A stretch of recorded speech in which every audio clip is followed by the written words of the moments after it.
আল্লাহকে ভয় করো। ইত্তাকুল্লাহ, ইত্তাকুল্লাহ, ইত্তাকুল্লাহ। ওহে মুসলিম, তোমাকে আল্লাহর সামনে দাঁড়াতে হবে। তোমার হিসাব নেওয়ার জন্য আল্লাহই যথেষ্ট, যিনি সব জানেন। তুমি যা গোপন করো ও প্রকাশ করো।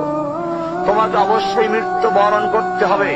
যখন তুমি দুনিয়ার সব কিছু ছেড়ে চলে যাবে, শুধু তুমি আখিরাতের জন্য যা সঞ্চয় করেছ তা নিয়ে সাবধান হও তোমার শেষ আমলের ব্যাপারে।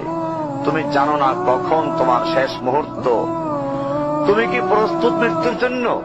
তুমি কি প্রস্তুত কবরের সওয়াল জবাবের জন্য? তুমি কি প্রস্তুত ভয়াবহ কিয়ামতের জন্য, হাসরের ময়দানের জন্য, হিসাব নিকাশের জন্য, আল্লাহকে জবাব দেওয়ার জন্য, মিজানের জন্য?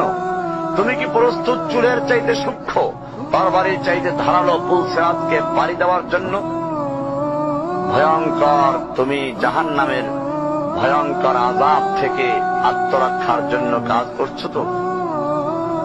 যার ইন্ধন মানুষ এবং পাথর, যার আগুন ভয়ঙ্কর উত্তাপ সম্পন্ন কালো বর্ণের, যা হৃদয় পর্যন্ত জ্বালিয়ে দেবে, এমন উত্তপ্ত পানি যা নাড়ি ভুঁড়িকে বের করে দিবে। রয়েছে খাবারের হিসাবে জাক্কুম ও গলিত পুঁজ।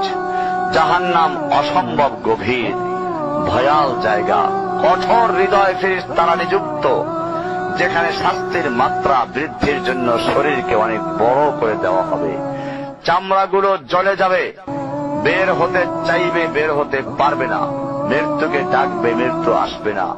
ভয়ঙ্কর শাস্তি যা অনন্তকাল ব্যাপী চলতে থাকবে।